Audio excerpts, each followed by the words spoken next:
Hey, good morning, everybody. It's Tuesday. Welcome back to Law and Legitimacy. A special welcome back to Luttrell. We joke here at Law and Legitimacy that Luttrell is usually saying good morning to us sometimes 15, 20 minutes before we're on. We noticed you were absent. We thought you might have abandoned us for some other lesser podcast, of which there are millions, I'm told. Luttrell would never. Luttrell would never. So I don't even know where to begin today. Lots going on in the world. I guess there's a quirky Fourth Amendment case that in Connecticut that we'll go second with. But first, I want to note a story that we've been ducking forever, and that is that the Netherlands government, the Dutch government, is going to collapse and be reformed. Dutch Prime Minister Mark Rutte submitted his resignation. Just, I guess it's a week ago now. There was a four-party coalition that was governing the Netherlands, and the issue that led to the government, his inability to govern, that is, his inability to hold votes together sufficient to provide direction to the company, was an issue we talk about from time to time here, and it's a lightning rod issue, and that is immigration. Mike and I have talked here about a book called Camp of the Saints by Jean Raspail, Raspail. And I tweeted about it not long ago, and some halfwit in Connecticut said, "Oh, hate has no home in Connecticut." Pattis is hawking a book the SPLC calls, hate speech and whatnot. And I don't know if this kid actually read the book or not. It's newsflash: it's dangerous to let other people do your thinking for you, especially the SPLC, and even Mike and I.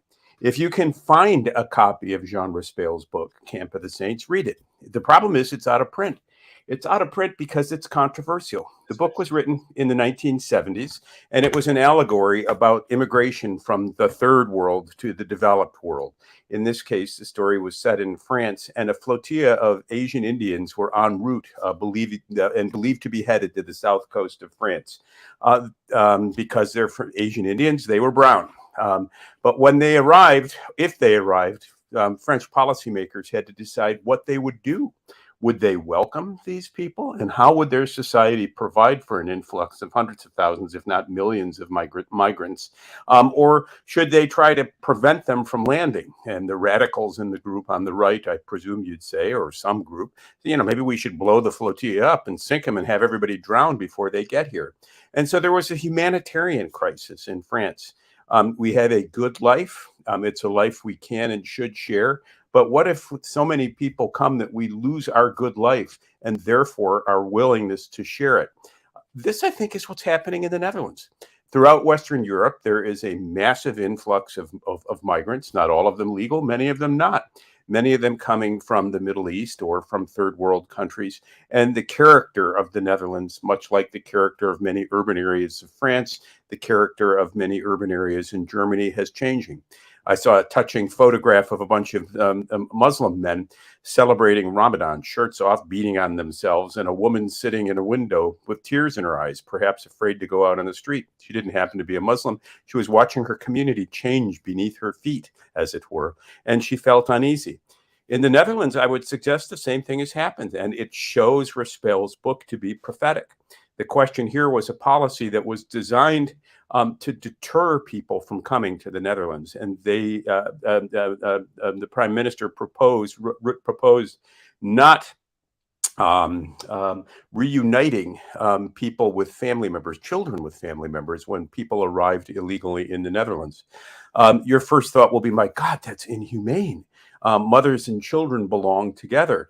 Rutte's position was, well, they may belong together, but they don't all belong here. And we can't accommodate them all. And we can't accommodate them all and enjoy the quality of life that we have hitherto created and enjoyed and created for ourselves in our own commonwealth. Radicals, those on the, to one extreme or another, and I don't want to characterize this as a right-left issue. I'm struggling with that. You can hear me hesitating from time to time because I think our politics need to transcend the normal division between left and right. This is simply a common sense question. If you've got room in your house to sleep 10 and 15 arrive, what do you say to the 5 more that just arrived? You're welcome to come in and sleep on the floor. What do you say to the other 9 people in the house with you who've gotten used to a certain standard of living where people sleep on beds or couches or cots? And then once you've let the 11th, 12th, 13th, and 14th, and 15th in, and the 15th says, I've got 3 kids in the town over, I need to be reunited with them. I need to bring them here. What do you say to that person? Now, on that thought experiment, I think each of us would reach a point where we would say, no more. This is not sustainable. I cannot do it. I raised the possibility that on a collective level, the same analysis may apply, and the Netherlands may be showing us that in real time. I think it's an analysis I'm aware of that may be applicable in Southern California. Not too long ago, we had a good friend of the show on, Rex Paris, the mayor of Lancaster, California, in Los Angeles County. He's been given to believe in policy briefings that as many as 400,000 people will migrate to the United States from Central America in the next decade or so. 400 million, I don't know if I said 1,000.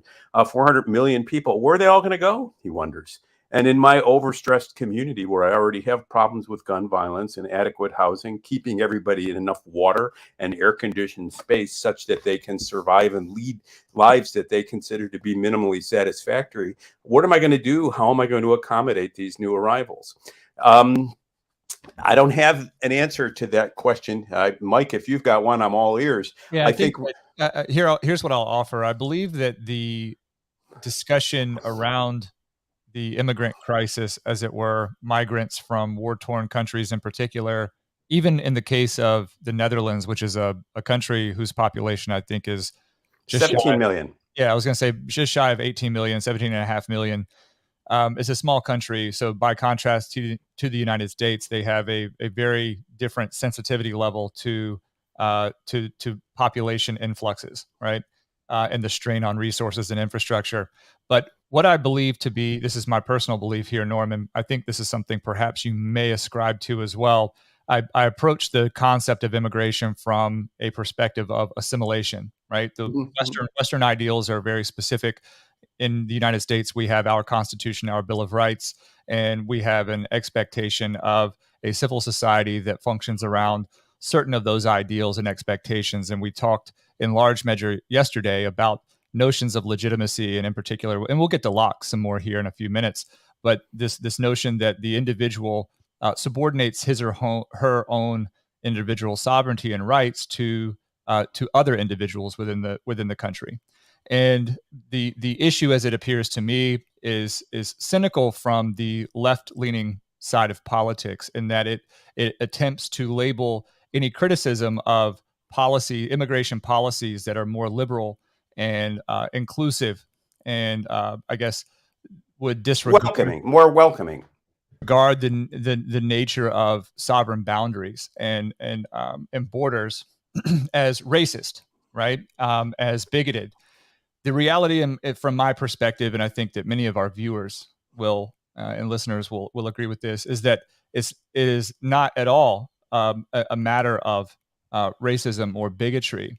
It is an indictment of the federal and state government that it will refuse to make good on the efforts to assimilate new populations, such that life as we live it is not upset in the way that it is being upset in major municipalities in particular. Yeah, I still think you're talking around the edges of things, and I'm not sure that I know where the center is. I want to avoid, however. How so? I think that what I'm saying is that the populations incoming, that they are not assimilated to the cultural values of America. They do not necessarily. Well, and let's talk about that for a minute. I'm not sure that we any longer believe in assimilation, and I think that explains a lot of the populist revolt at this point, because we have a way of life that is distinct. And I think, and yet now we have claimed that diversity for diversity's sake matters, and that everybody counts, and that if you say something bad about anyone or their choices, you've somehow discriminated against them in a way that denies them their sacred right to expressive individualism. There are central and core ideals that define America, and we give Vivek Ramaswamy a lot of credit for reciting those ideals and building his campaign around them. I think it's interesting to see around the country Muslim communities reacting against the LGBTQ community. This places some people in an uncomfortable position. If they're Islamophobic because they believe that migrants from Islamic countries don't necessarily share core values, well, suddenly the Muslims are out-Americaning the Americans when I it was going to comes to say, the I mean, nuclear family. it puts You the know, and political it's right in a conundrum. The political right is we look at the likes of Ilhan Omar and those members of Congress as being hostile to Western values, and yet, as you're saying right now, in Minnesota and certain other Midwest states in particular, it is the Muslim community that is pushing back hardest and with the most efficacy against these public education institutions and the rights of parents. and hence the great opportunity for us and for our listeners. I want to issue a challenge, and like we didn't talk about this before we began today, and maybe you disagree, maybe you think it's a stupid idea, but I would like to find a way to talk about politics by avoiding characterizing people on the right and left, and try to come up with a new vocabulary that identifies people in terms of their interests and how they choose to live their lives. And I think if we focus on their values and their choices, I think we'll be able to advance the ball into a new common conception of right. I think, the breakaway in these Midwestern states, the Muslim community with the DEI agenda and the embrace of something that we might have once called more traditional values, that's one way to look at it, but that seems decidedly retrograde. I think that, as the example of the Netherlands shows, we've got a problem of migration bumping up against resources, and then current occupants of a country, current citizens of a country, having choices to make about how to distribute limited resources to the next arriving group. And I would suggest that there'll come a point, I'll call it the great global tilt. There'll come a point when the great rush of people to the West will discomfit the globe in such a way that there'll be pushback in the destination nations, because people there will say, we've done enough, this much and no more. We're not willing to have the 16th, 17th, 18th person in our 10-person home. When I was 15, I visited the Netherlands one summer, and even this would have been 2005. 2005.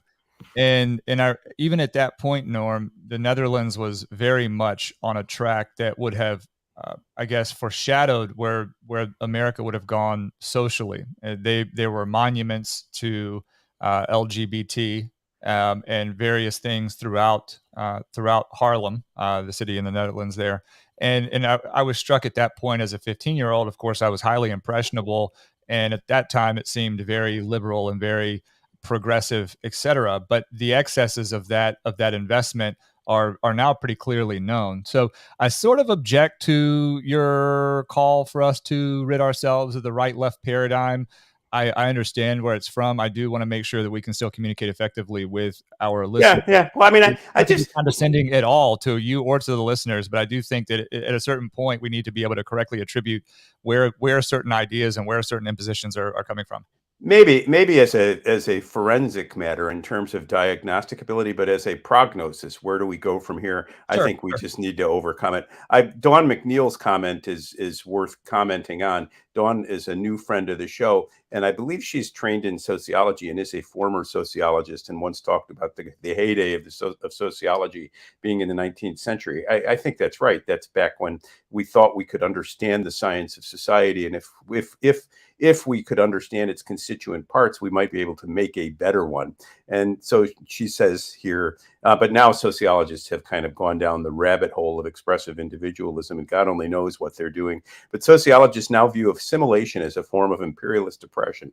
It used to be a major theoretical construct. I think she's onto something there, because, if you say to a person, if you're coming to the United States, it's you really need to learn to drive on the right-hand side of the road.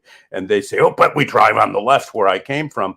Well, okay, you've come here to adopt a set of norms. And if there are rules of the road with respect to our physical movement, there may be cultural expectations with respect to how we live our lives that ought to be observed and honored. And I think in the West, We've lost the ability to say that. We now refer to that as imperialism. We now worry about things called microaggressions, and we worry about cultural, appropriation and all that other, what I'll refer to as garbage. I think we just need to get back to classic texts, and we need to get back to the literature that formed us, and including Locke's second treatise. But I don't want to pivot to that yet.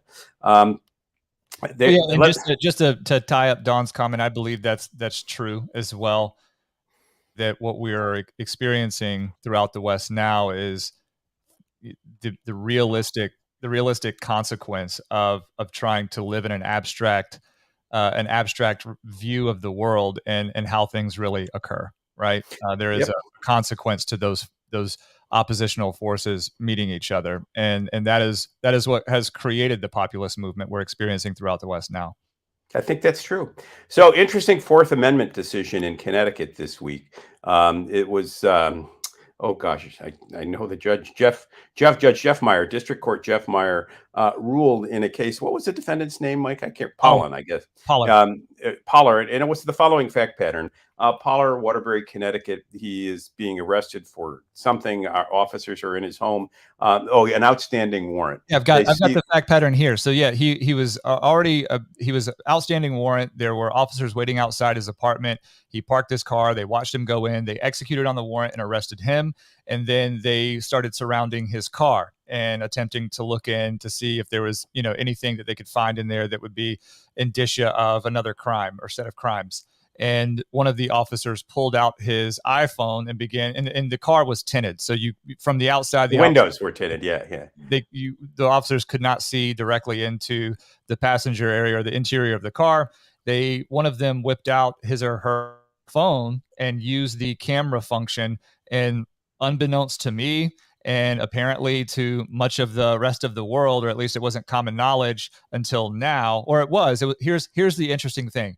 Forums on the internet, the judge even references, talk about how iPhones were being used in the other direction, so that people who had tinted windows, believing that their personal belongings were safe from smash and grabs, were categorically wrong, because people were using phones to see what was in the interior of these cars. Yeah, and what's the feature on the iPhone that perhaps it's just the camera. It's just but there was. I think that he referred to some special. I mean, not necessarily a special function, but apparently, so the officers placed their phones either on or right next to the window, looked in and saw two guns, perhaps AR-15s. They were called 15s in the case, and what looked to be heroin. So they then got a warrant, searched the car.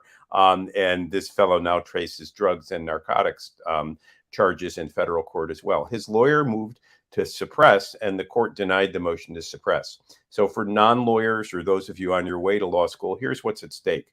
We talk about the Bill of Rights as a limiting principle, as a set of limiting principles that say to the government, you can go this far, but no further. There are things that cannot be done. That's the whole point of having the Bill of Rights. And so the Fourth Amendment talks about our ability to be free in our persons, papers, and effects, our right to be free in our persons, papers, and effects from unreasonable searches and seizures. And so the question then becomes, what's a reasonable search and seizure? Pollard took the position that he had tinted windows, and he had tinted windows for a reason. He wanted people not to be able to see into his car. He was a drug dealer, obviously. Well, the Bill of Rights gets tested in hard cases, and that's why and if there's going to be a rule in the vast drama of social life, there are going to be edge players and people who test the applicability of the rule.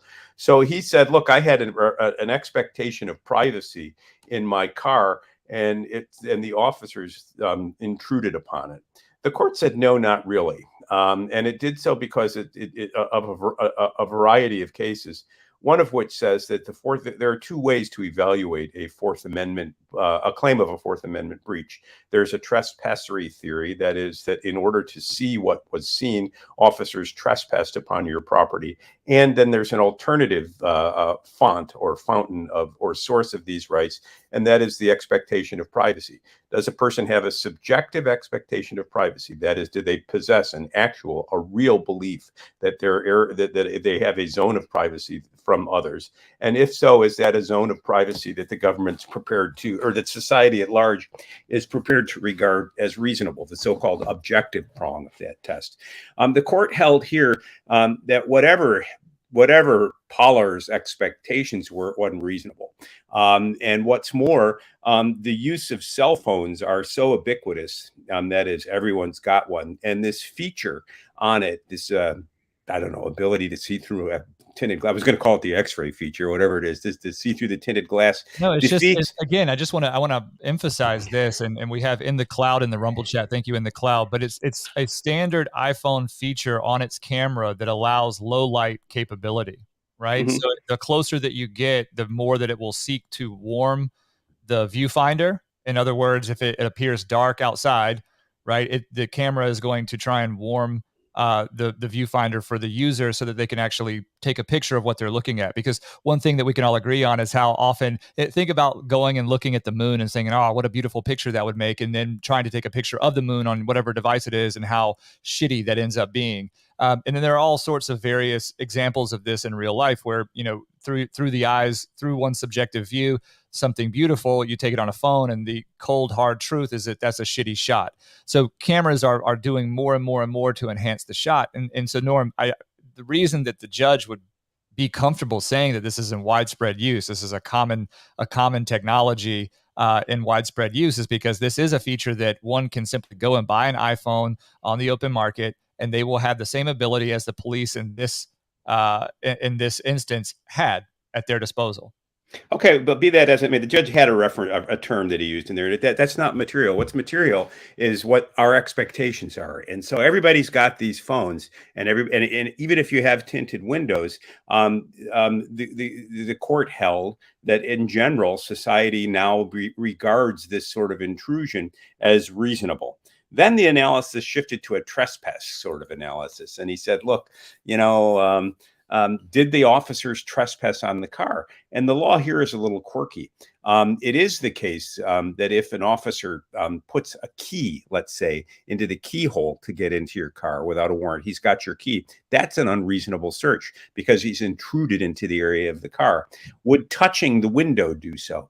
And apparently some circuits some circuit courts of appeals make nominal contact with the car trespassery. But that's not a view that Judge Meyer held or shared. His view was that the contact with the car was incidental, as incidental as the contact an officer might make when he or she stops you to give a ticket. So there was no real physical intrusion on the car. What's more, the phone could have looked through the window without touching the window. Apparently, according to this decision, there was some dispute whether the phone actually made contact with the window or whether the officer stood an inch away and looked through. But the bottom line is that there was no reasonable expectation of privacy given the ubiquity of iPhones and their capabilities. And what's more, if there was contact with the car, it was incidental and unnecessary to the search itself. And therefore, the motion to suppress was denied.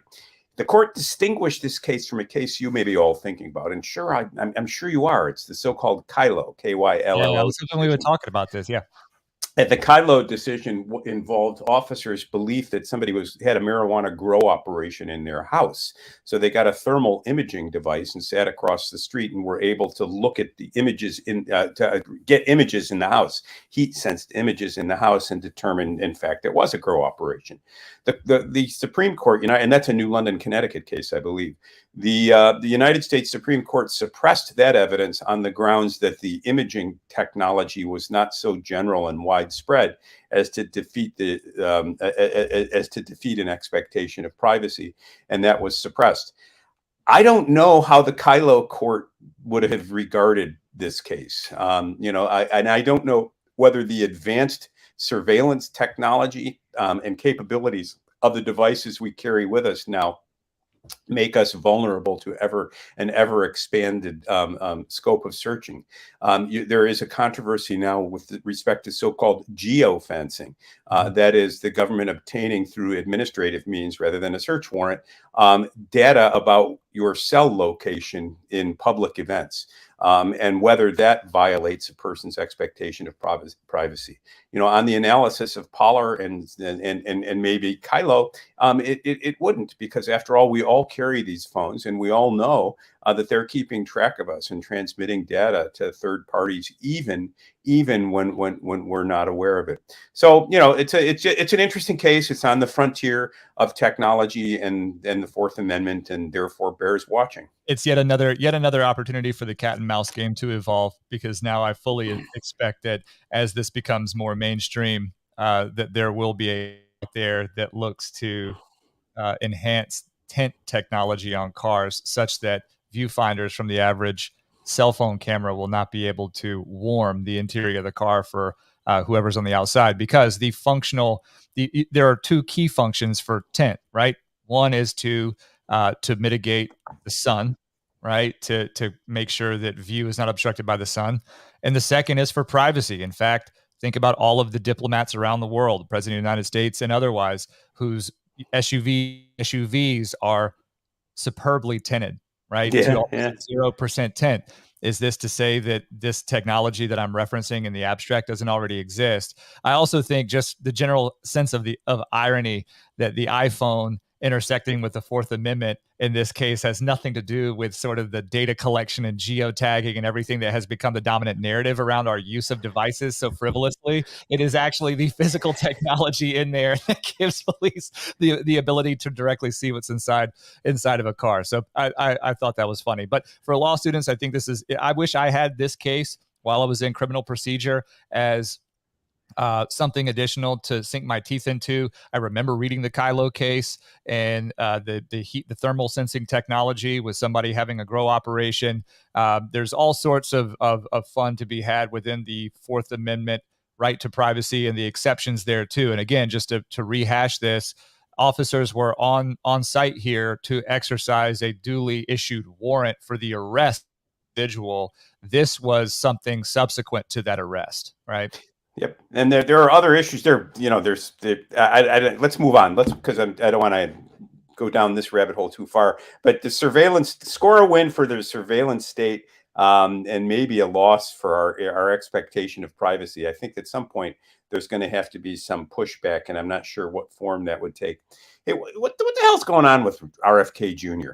I'm taking a listen. I'm not a look to his book, largely at your recommendation, Mike, on Anthony Fauci, and I'm not happy with what I'm hearing.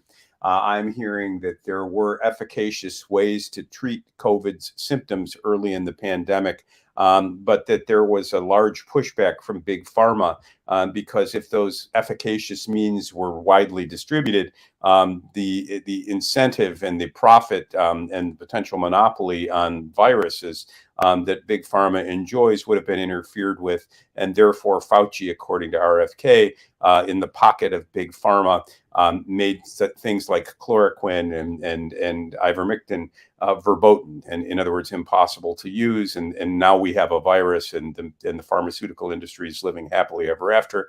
And maybe not, there are health consequences to the virus that are unforeseen and unexplained deaths. So listening to RFK tell the story, it's making me pay attention to the pharmaceutical industry in ways that I hadn't, and that's on the upside. And clearly, it makes me think of the Sackler family and opioids and pharma's massive profits from the adverse health consequences of our use of opioids. And he may be onto something, but he's just so into calling this one corrupt and this and that. I mean, newsflash to RFK Jr. Forget adjectives, stick to nouns. If I hear something referred to as the corrupt, this, that, and I'm losing interest. But then I lost interest altogether when I saw a headline that he said that somehow COVID may have been ethnically targeted to spare Jews. And I'm thinking, seriously? As well as the Chinese, but of course, the only thing that makes a headline is the Jews, Ashkenazi Jews in particular. So what happened, really, Mike? So there was a dinner, and someone appeared to. What I have on the screen is the original reporting by the New York Post, and I think I mentioned in yesterday's stream my own disappointment with how the Post has curated this information and has run with the headline that you see before you. RFK Jr. says COVID may have been ethnically targeted to spare Jews. What he was talking about in this video, it's about a minute and a half, a little longer than that. And I do encourage anyone who has not listened to the audio before being inundated with how you should think about this issue to just go and spend a minute and a half listening to what he's saying. For God's sakes, imagine that, listening to what someone says instead of what someone else says they said. And he says in this video that he is, number one, currently writing a book researching and talking about the development of bioweapons by governments around the world. And he talks about the fact that the Chinese have developed ethnically targeted bioweapons.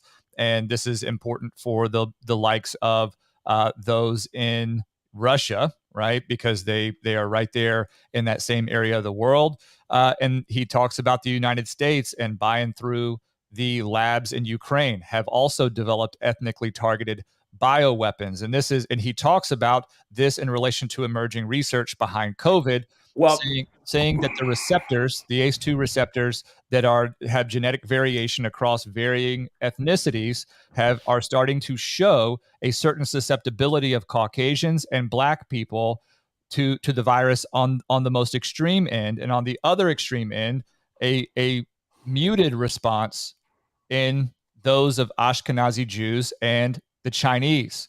And so he makes this assertion to say that he's writing a book about the development of bioweapons for governments around the world, and that those two groups, with respect to COVID, were the least affected genetically by that virus.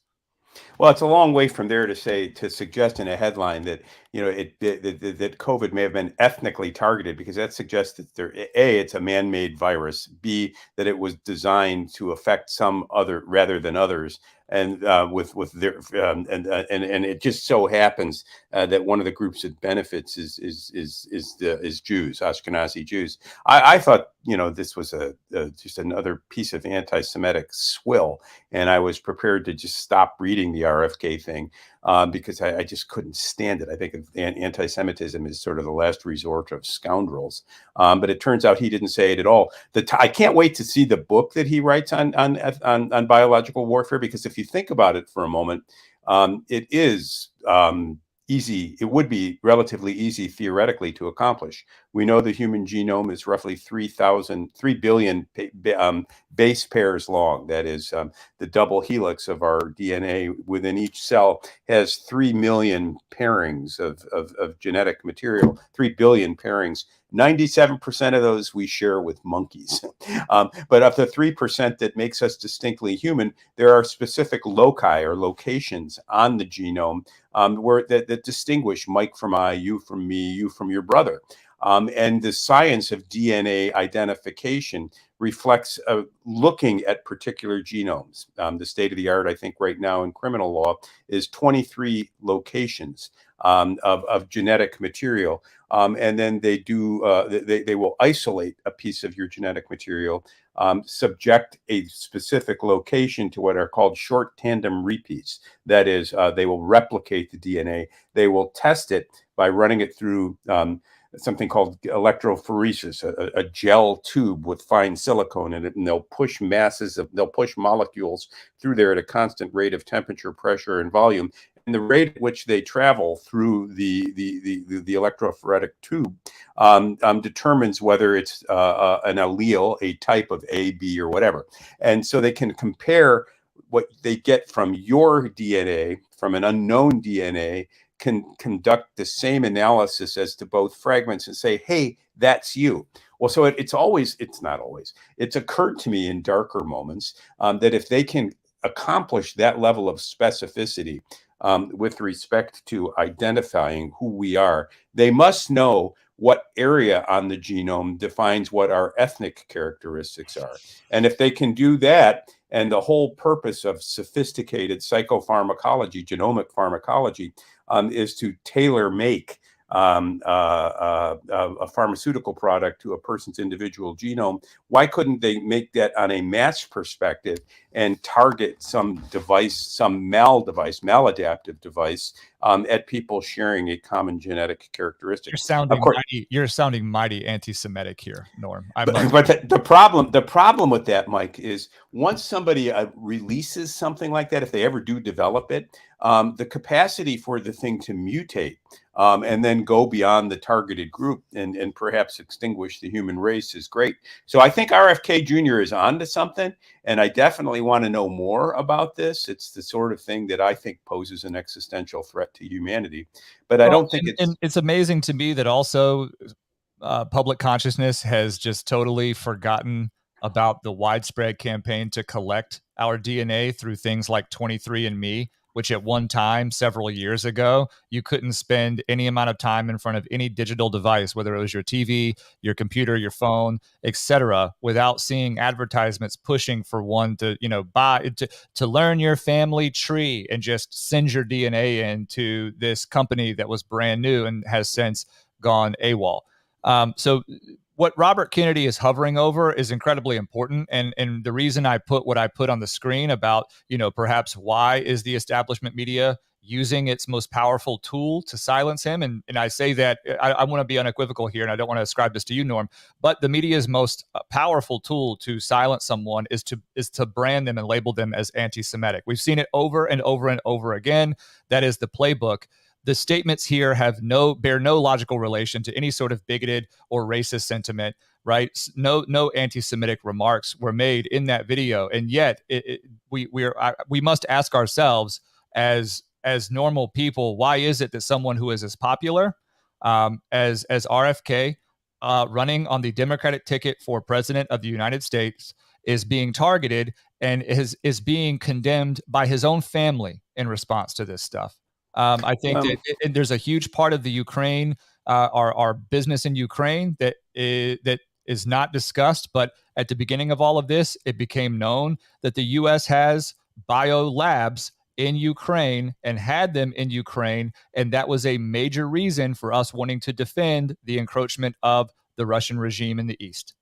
So again, the targeting of Kennedy and the tarring of him with the anti-Semitic brush, in my view, is another illustration of the toxic character of our current political divide and another reason to grope for a new way to think about the things we share in common, including concern for our genetic welfare and survival. And so the notion that governments are involved in more sophisticated bio warfare and maybe genomic warfare is something we need to know about. And we need to know about it now. What's Dawn is saying? Indians, not Chinese. Where's that? I think you're wrong, Dawn. Yeah, it was Jews and Chinese here. It's Ashkenazi Jews and Chinese.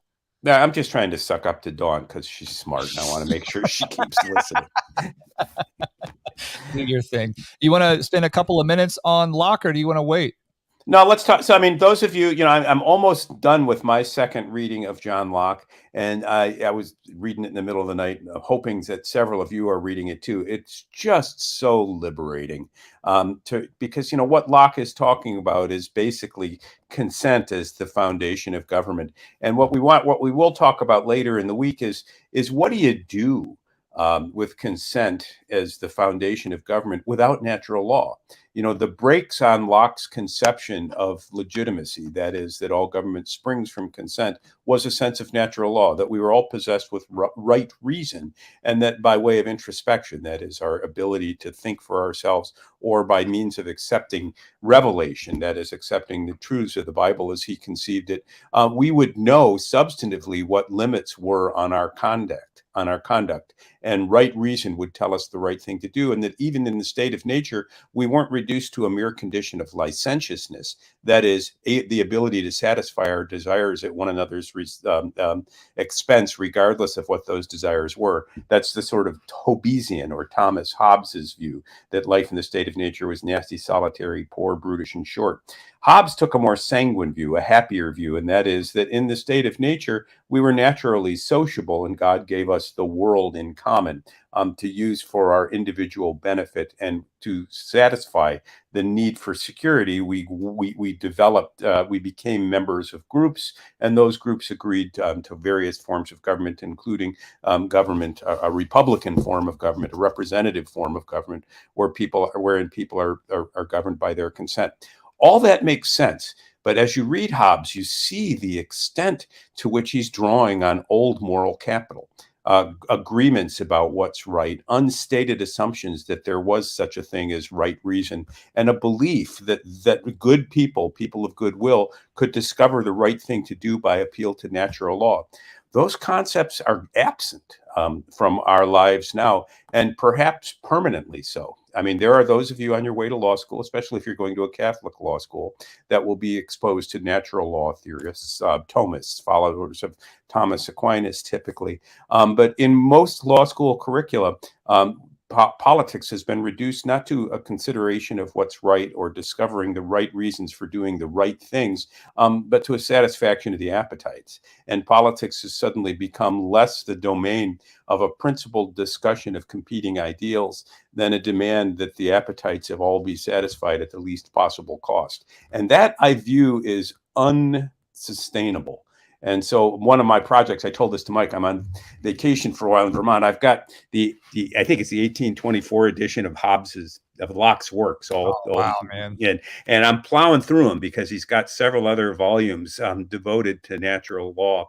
And I don't know whether natural law can be reawakened in our current zeitgeist, but it's worth exploring. Well, I'm not necessarily sure I understand what natural law is. But one question I have for you, Norm, because I know this is a journey we'll be taking together, and I'm humbled to be on this ride, and do encourage anyone listening, please, if you have any law students in your life, please share Law and Legitimacy with them and let them know that we are building a reading list for them. Not only do we want to know what's in their within their syllabi in terms of their reading, but we also want to help support them on their journey. And one question that I have about John Locke and the Second Treatise in particular is the context. From what I understand in researching the text, Norm, it took a while for academia and intelligentsia to agree upon the context that informed Locke's Second Treatise. There were those that thought it was a later issue between 1688 and 89, and then it was agreed upon, I believe, that it actually was the Reformation with King Charles II. Is that correct? The Restoration, yes. Restoration, sorry, yes, the Restoration with King Charles II. Is that correct? More or less, yeah. Okay, and so as we build these, I guess, foundations for something like the Second Treatise, as much as possible, I think what would help me learn and also help communicate what we're trying to get out there is to establish the context for the work that we're talking about, and then also try and mirror what context may exist today that would inform an intelligent reading of that. So I think that the context for us now largely exists within the realm of Donald J. Trump as 45th president of the United States. But I think it's larger than that. I think that there's another fascinating book I'm reading on the 17th century and the English Civil Wars, and unfortunately I forgot the title. I'll have it for you all tomorrow. But I mentioned, I made reference to one of the points it makes, and that is that as England entered the 17th century, it did so amid its own culture wars, the division between Catholics and Protestants, between Arians or high Protestants and Puritans, or levelers and low Protestants. And it was reflected in such things as where and how do you pray in a church? Where do you put the altar table? Are stained glass windows permissible? Can we use the Book of Common Prayer? How important is the liturgy? That is the rituals of worship, and how spontaneous should it be? And the divisions over things that we most secular people would regard as insignificant, these led to bloodshed. These led to imprisonment, to people being pilloried, their ears cut off, sometimes executed, drawn, and quartered. And they led to a sense of division that began with controversy separating Scotland and England, and then ultimately bled into England English society and utter warfare. So ideals about how to live, how to worship, about an individual's relationship with God had actual practical consequences. I would suggest in our time, our culture wars, how it is that we conceive of what it is to be a human and what's most significant about being human, are a direct analog. And we stand on the cusp of something like a civil war in this country unless we walk it back and find a way to live together. I have chills on my arms. I can't really show the audience here, but as you talk about those things, I have chills. And that's the question is prompted by a respect for the context, a respect for what brings you and I together, Norm, every morning on these things. And as much as possible, I'd like to keep that in focus for our audience. Yeah, absolutely. Take them back on an intellectual and historical journey for themselves to perhaps rediscover works that they visited when they were young. I think that I'm learning as a 33-year-old that texts and works that I was that I read and was introduced to at a younger age, 15, 16, 17, have a completely different resonance now as a grown man. And I just simply did not have the life experience or the appreciation for my own interpersonal interactions, my own obligations, and what I want out of a life well lived, as it were, to truly understand and grasp the impact of what these thinkers were saying and leaving for us hundreds of years ago.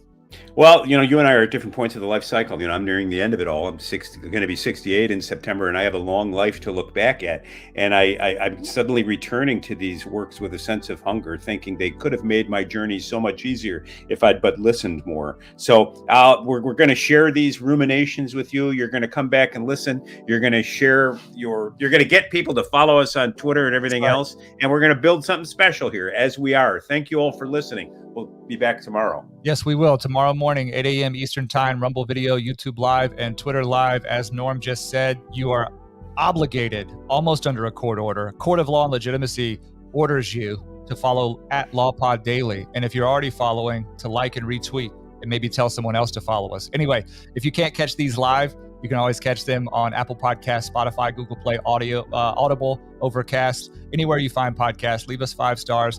And perhaps consider joining us over on Locals, locals.lawandlegitimacy.com. We've got a growing community there. Thank you, everybody, for being here. The last couple of streams this week have been really popular and following our stuff with Jimmy Valley on Friday. Last plug I will make is for anyone who did not get a chance to look or listen to our sit down with Jimmy Valley, please go back and listen to that. That is I think a really important concept that we will come back to, the nature of securities laws, investment contracts, and the future of money in the current Western world. So anyway, Norm, I'm glad you got your culvert fixed yesterday. I'm sure you've got work to put your hands on today. I'm going to go be a lawyer for a while. All right. Have fun. We'll talk tomorrow, everyone. See you later.